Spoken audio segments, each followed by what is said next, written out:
الحمد لله رب العالمين وبه نستعين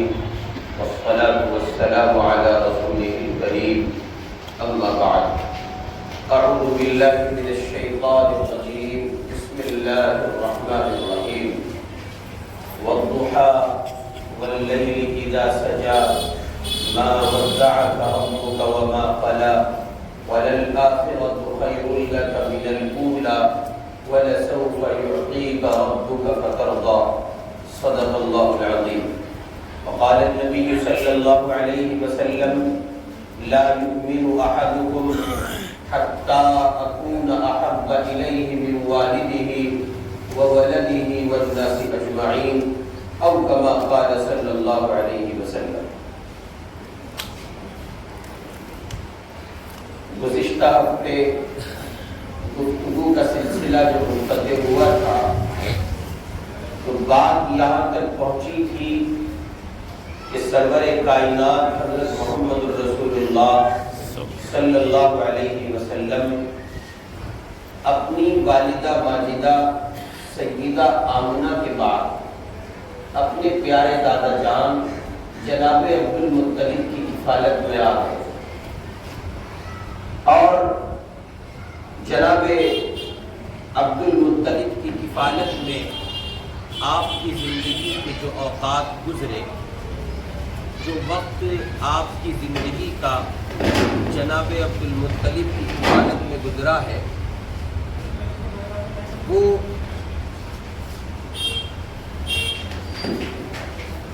حضرت محمد رسول اللہ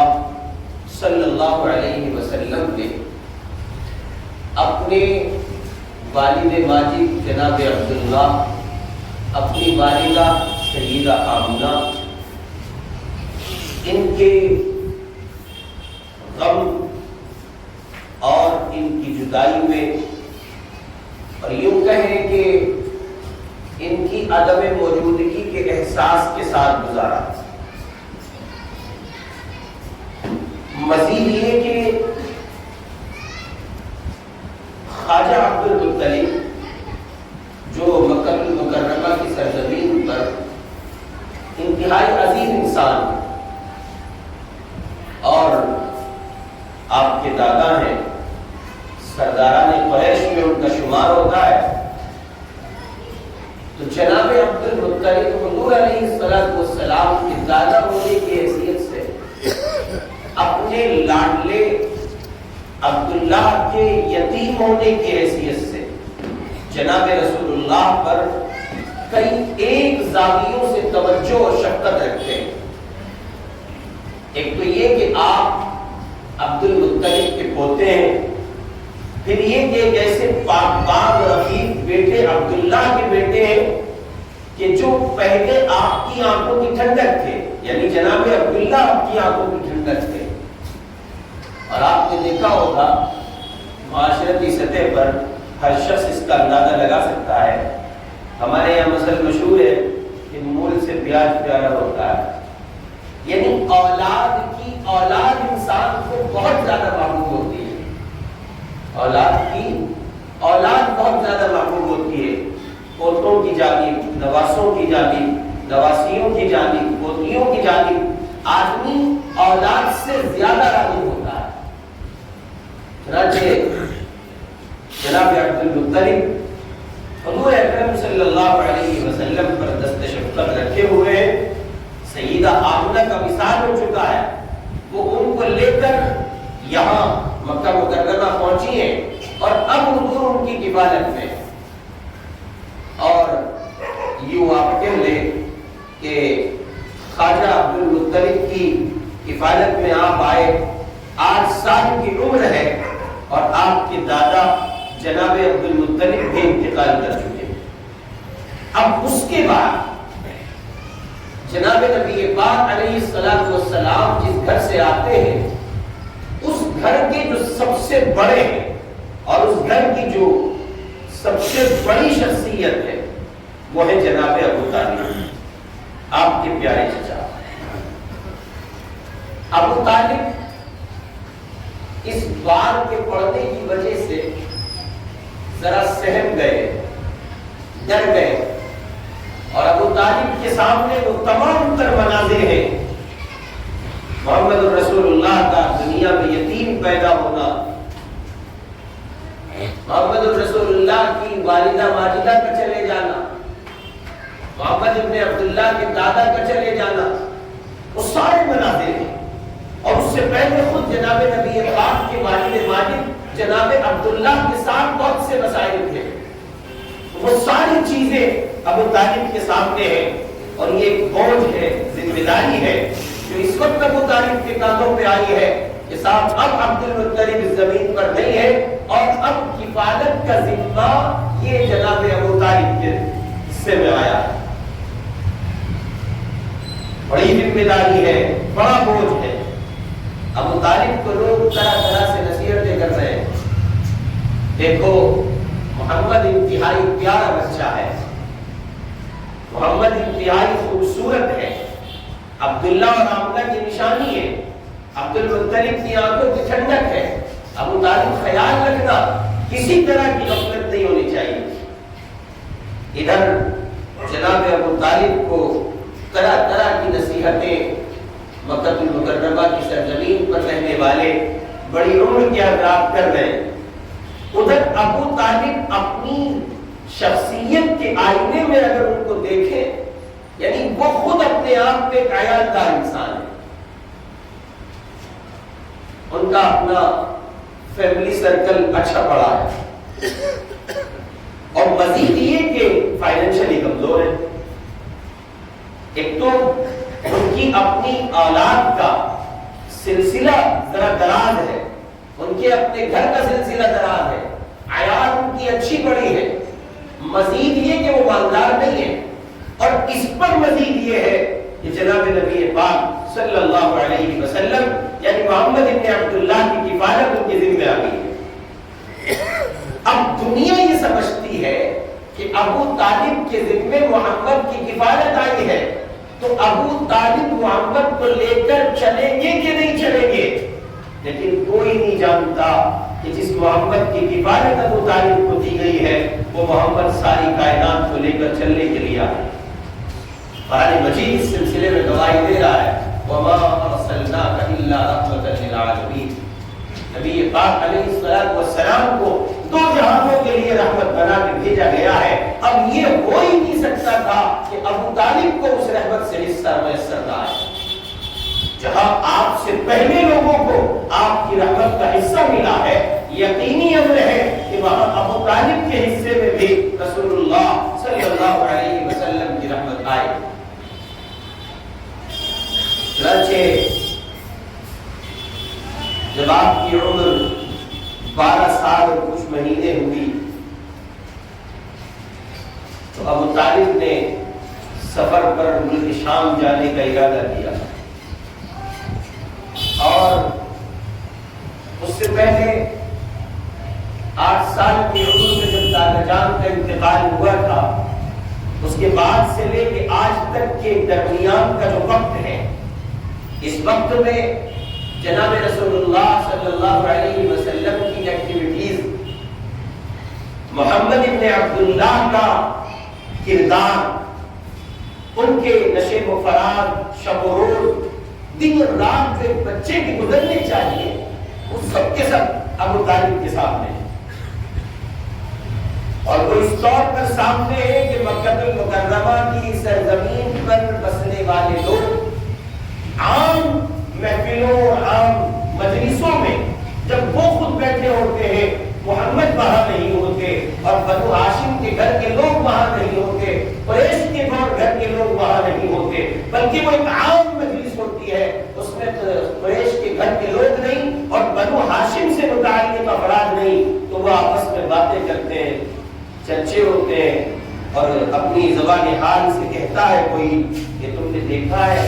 عبداللہ کے یتیم کو، تم نے دیکھا ہے آمنہ کے لاڈلے کو، تم نے دیکھا ہے عبد المطلب کی آنکھوں کی ٹھنڈک کو جو ابو طالب کی کفالت میں اب آ گئے ہیں. تم نے غور کیا کتنی شرافت اور سنجیدگی کا مزاج رکھنے والا بچہ ہے. تو ادھر ایک بندہ تو یہ کہتا دوسرا اپنے الفاظ میں کہتا کہ میں نے اس کو عام بچوں کی طرح مکے کی زمین پر چلتے پھرتے نہیں دیکھا ہے۔ لڑنا جھگڑنا تو دور، اس کے تصورات میں یہ بات نہیں آ سکتی کہ وہ کسی سے لڑتا ہو۔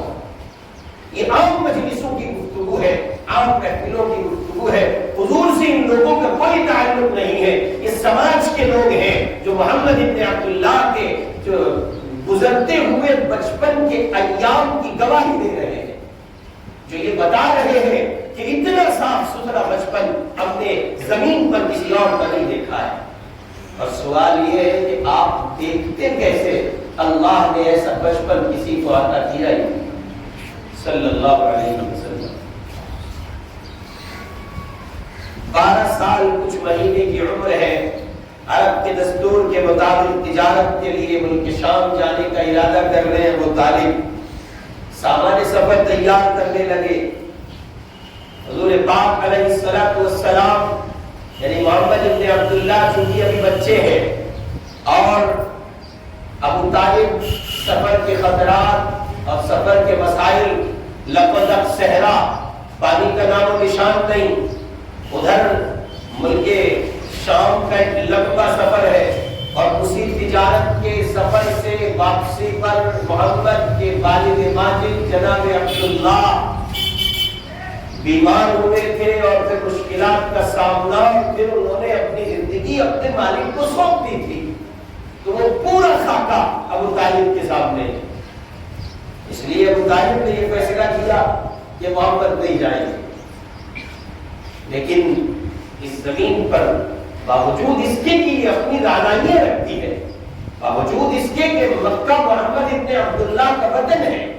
باوجود اس کے کہ پورا خاندان ہے، پورا قبیلہ ہے، اور تمام تر لوگ موجود ہیں، محمد کے ساتھ کے لوگ موجود ہیں، محمد کے گھر کی عورتیں موجود ہیں، محمد کے گھر کے افراد مرد موجود ہیں، اور پورا گھرانہ ہے، لیکن ابو طالب جس محبت اور شفقت کی نگاہ سے محمد پر نظر رکھتے ہیں، اسی طرح محمد رسول اللہ کی سانسوں میں ابو طالب کی محبت بسی ہوئی ہے۔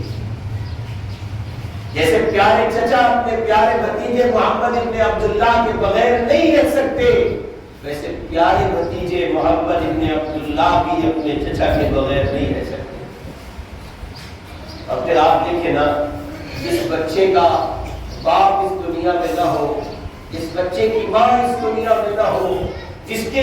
عظیم دادا اس دنیا میں نہ ہو، لینے کے ایک سہارا ہے ابو طالب، اور ان کے سلسلے میں یہ اطلاع ملے کہ وہ ایک لمبے سفر کے لیے جا رہے ہیں، ایک لمبے وقفے کے بعد لوٹیں گے، یتیم بھتیجے پر کیا قیامت گزر رہی ہوگی۔ چنانچہ ابو طالب کا یہ فیصلہ کہ وہ تجارت کے لیے ملک شام جا رہے ہیں، لیکن سفر کی صعوبتیں چونکہ محمد بچے برداشت نہیں کر پائیں گے، اس لیے ان کو ساتھ لے کر نہیں جا رہے ہیں۔ ادھر محمد رسول اللہ صلی اللہ علیہ وسلم یعنی محمد ابن عبداللہ کو اطلاع ملی کہ چچا جان سفر میں جا رہے ہیں، تو آپ کو تکلیف ہوئی، آپ کو درد ہوا، اور آپ تشریف لائے اور اپنے پیارے چچا سے آ کر لپٹ گئے، اور آپ نے اپنے چچا سے چمٹ کر یہ بات کہی کہ میں آپ کے بغیر نہیں رہ پاؤں گا۔ چنانچہ ابو طالب بھی سمجھتے تھے محمد ابن عبداللہ کی محبت اور ان کی شخصیت کو، سو انہوں نے بھی اس کو پھر قبول کیا کہ چلے ٹھیک ہے، اور یہ طے ہوا کہ جناب ابو طالب حضور علیہ السلام کو سفر میں ساتھ لے گئے۔ 12 سال کی عمر ہے، اور یہ قافلہ جس میں جناب ابو طالب ہے جو ملک شام تجارت کے لیے جا رہا ہے، یہ ایک علاقے سے گزرتا ہے، اور جس علاقے سے یہ گزرتا ہے اس علاقے میں ایک راہب کی خانقاہ ہے۔ ہمارے مذہب اسلام میں رہبانیت جائز نہیں، لیکن اس زمانے میں رہبانیت تھی۔ رہبانیت کا مطلب یہ ہوتا ہے کہ بندہ سب سے ہٹ کر جائے، اور یکسوئی کے ساتھ جا کے کسی کوٹڑی میں پڑ جائے، نہ کسی سے ملنا ہے نہ جلنا ہے، سماج سے ہٹنا کٹنا اور پورے طور پر الگ ہو جانا، اس کو رہبانیت کہتے ہیں۔ چنانچہ ایک راہب تھا جو پرانی کتابوں کا عالم تھا، اور یہ شخص اپنے معاشرے سے، اپنے سماج سے کٹا ہوا اپنی خانقاہ میں رہا کرتا اور دن رات خدا کی عبادت کرتا۔ پچھلے انبیاء کے حالات اس کی معلومات میں تھے، پچھلے نبیوں کی زندگی سے یہ واقف تھا، یہ جانتا تھا اس نبی کے زمانے میں کیا کچھ ہوا ہے اور اب آنے والے زمانے میں کیا کچھ ہونا ہے۔ چنانچہ ابو طالب اپنے پیارے بھتیجے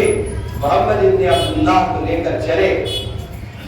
اور اس راہب کی خانقاہ کے قریب ایک جگہ قافلے نے پڑاؤ ڈالا۔ چنانچہ جب یہ قافلہ وہاں پہنچا تو لوگوں نے عجیب و غریب حیرت زدہ بات یہ دیکھی کہ خود راہب اپنی عبادت گاہ سے اتر کے باہر آیا۔ اس کے بارے میں یہ مشہور تھا کہ وہ باہر نہیں نکلتا ہے، وہ تو اندر ہی اپنی خانقاہ میں اور کوٹھڑی میں رہتا ہے، وہ باہر نہیں آتا ہے۔ لیکن یہ پہلی مرتبہ ایک اتفاقی امر تھا، حیرت کی بات ہے کہ وہ چل کر کے آیا ہے اور ایسے اس طور پر آیا ہے جیسے کسی شے کی تلاش میں سرگردہ ہو، کسی شے کی تلاش میں سرگرم عمل ہو، وہ کسی چیز کو پانا چاہتا ہے۔ چنانچہ قافلے والوں کو بڑی غور سے دیکھنے لگا اور اس قافلے میں ایک عظیم شخصیت ہے جو آج محمد ابن عبداللہ ہے اور آنے والے کل میں محمد رسول اللہ صلی اللہ علیہ وسلم۔ یہ آیا اور آ کر اس کی نظر حضور علیہ السلام پر پڑی تو نظر پڑی کیا کہ پھر اس نے ہٹانے کا نام نہیں لیا۔ سیدنا علی رضی اللہ تعالیٰ عنہ نبوت کے بعد اور جب حضور علیہ السلام بحیثیت نبی مبعوث ہو گئے بلکہ مدینہ ہجرت کر کے تشریف لے آئے تو حضرت علی رضی اللہ تعالیٰ عنہ سے منقول ہے، وہ کہتے ہیں کہ حضور کے چہرے پر رعب اتنا ہوتا تھا کہ عام بندے کی مجال نہیں تھی کہ حضور کے چہرے کی طرف دیکھ، لیکن اگر کسی نے حضور کو دیکھ لیا، نظر پڑ گئی، اب محبت کا اور اس چہرے کی کشش کا عالم یہ تھا پھر مجال نہیں کہ وہ اپنی نظر اس چہرے انور سے ہٹا لی۔ راہب کی نگاہ پڑی اور ایسی پڑی کہ جم گئی، وہ ہٹائے نہیں ہٹتی ہے، وہ چاہ کر نہیں ہٹا پا رہا ہے۔ رسول اللہ پر اس نے نظریں جمائی، لوگوں نے اس سے معلوم کیا بھائی کبھی آپ نے اتنا اہتمام نہیں کیا اور آپ آج اس طرح سے کر رہے ہیں کہ اس بچے کو دیکھے چلے جاتے ہیں، توجہ ہے آپ کی، آخر وجہ کیا ہے؟ تو راہب نے لوگوں سے بتایا کہ یہ صاحبزادے جن کو میں دیکھ رہا ہوں اور جن پر میری توجہ مرکوز ہے اور جو میری توجہ کا مرکز ہے، یہ کوئی عام بندہ نہیں ہے، یہ عام بچہ نہیں ہے، یہ آنے والے دنوں میں تمام عالم کا سردار ہے، یہ رب العالمین کے رسول بننے والے ہیں اور اللہ ان کو رحمت عالم بنائے گا۔ اور میں نے اس سے اندازہ لگایا ہے کہ یہ جہاں جہاں سے گزرتے ہیں تمام شجر و حجر ان کے سامنے سجدہ ریز ہو جاتے ہیں۔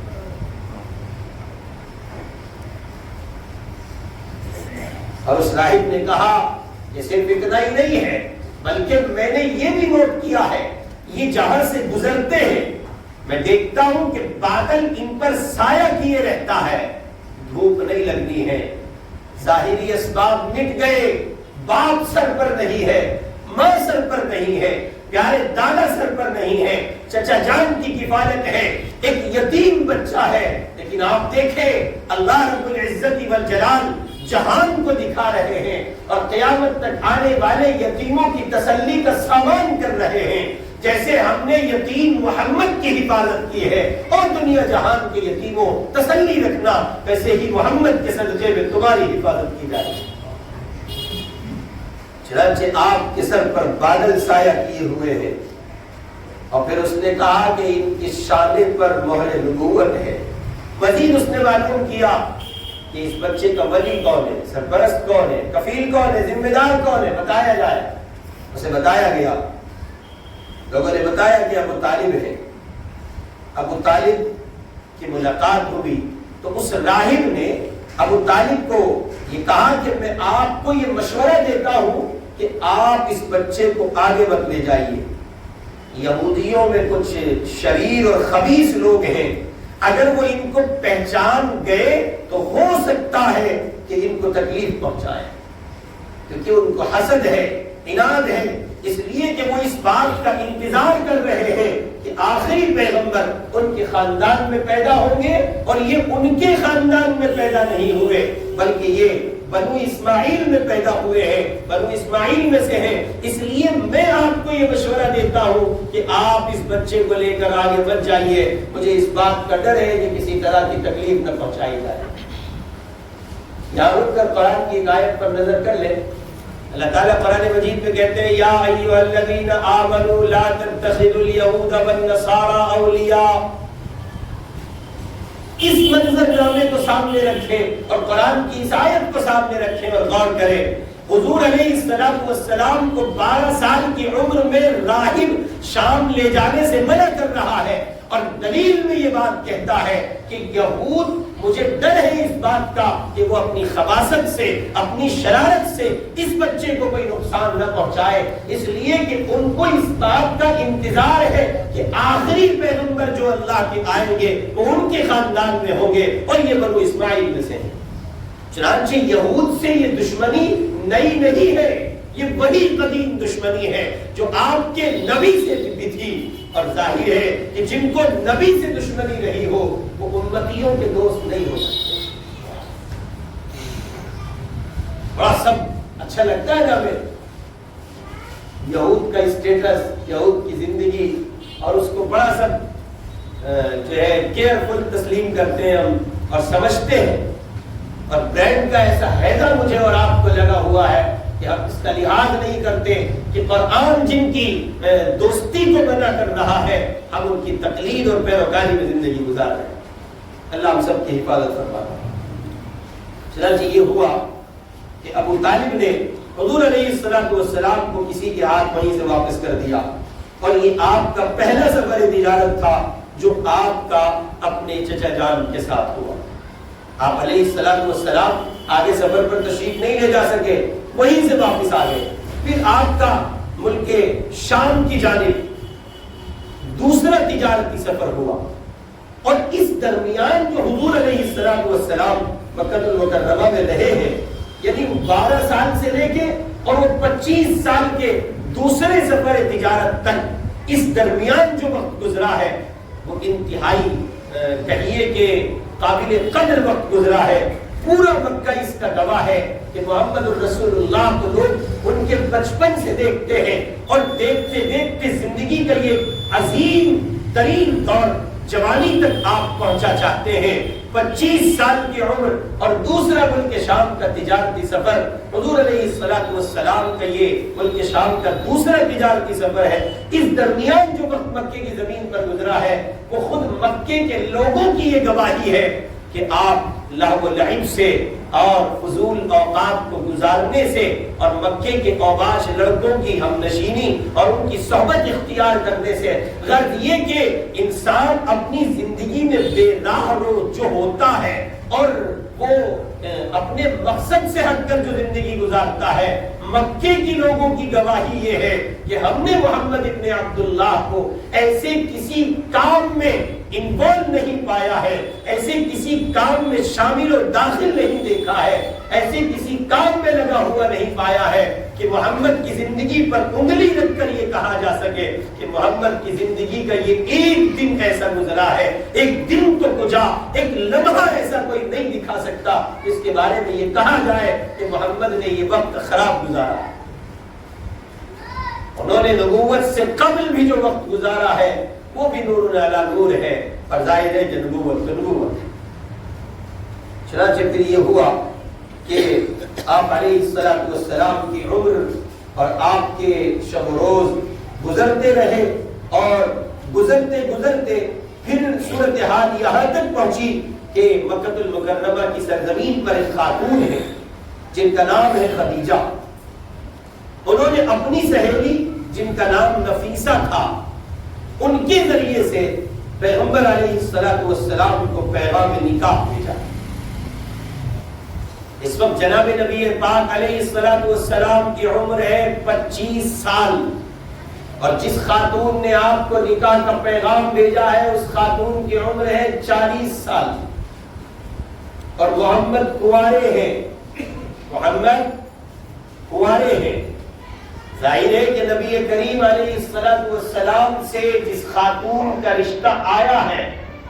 ہم یہ کہتے ہیں کہ یہ رشتہ اس خاتون کی جانب سے آیا نہیں ہے، بلکہ اللہ نے چونکہ محمد ابن عبداللہ کے لیے یہ جوڑی پہلے سے طے رکھی ہے کہ خدیجہ کو پہلے نمبر پر آپ کے حرم میں آنا ہے، اور خدیجہ کو آپ کی شریک حیات بننا ہے، اور خدیجہ کو آپ کی زوجہ بننا ہے۔ 25 سال کی عمر ہے اور کنوارے محمد سے آپ کو نکاح کا پیغام بھیجا گیا ہے۔ جن نکاح کا پیغام لانے والی یہ نفیسہ نام کی خاتون ہے۔ نبی علیہ السلام نے اپنے چچا جناب ابو طالب سے مشورہ کیا تو ان کو بھی بڑا تعجب ہوا کہ اس میں تو بظاہر کوئی جوڑ ہی نہیں ہے، لیکن جب یہ اندازہ ہوا کہ بات بن سکتی ہے تو بات طے ہو گئی، رشتہ ہو گیا، نکاح ہو گیا، اور پیغمبر علیہ السلام نے اس زمانے کے اعتبار سے گویا 20 اونٹ مہر میں ادا فرمائے۔ اس زمانے کے اعتبار کتنے اونٹ؟ 20 اونٹ، یہ اچھا بڑا مہر ہے۔ 20 اونٹ مہر آپ نے ادا فرمائے، اور یوں آپ کی عمر مبارک کا وقت 25 سال کو پہنچا، اور 25 سال کی اس شباب کی عمر میں آپ نے سیدہ خدیجہ رضی اللہ تعالی عنہا جو بیوہ ہے ان سے نکاح کیا ہے، اور وہ 40 سال کی عمر کی خاتون ہے، اور اس طرح سے ان کی پرانی جو تہذیب تھی، جس دین پر اور جس ملت پر حضرت نبی پاک کا خاندان زندگی گزارتا تھا دینی اعتبار سے، اس تہذیب پر آپ کا نکاح پڑھا دیا گیا، اور 20 اونٹ مہر میں آپ نے ادا فرمائے۔ 25 سال کی عمر سیدہ خدیجہ رضی اللہ تعالی عنہا سے نکاح، یہاں تک ہم سن چکے ہیں، پڑھ چکے ہیں۔ انشاءاللہ العزیز یہاں سے آئندہ گفتگو ہوگی۔ میں اصل میں کل سے بخار میں تھا، اس لیے سویرا نہیں آ سکا۔ آپ دعا بھی فرما دیں اللہ تعالیٰ صحت دے دے، اور مجھے اور آپ کو پروردگار حضور علیہ السلام کی سیرت کو سن کر اختیار کرنے اور ان سے جنونی محبت اپنے اندر پیدا کرنے کی توفیق نصیب فرمائے۔ وآخر دعوانا ان الحمد للہ۔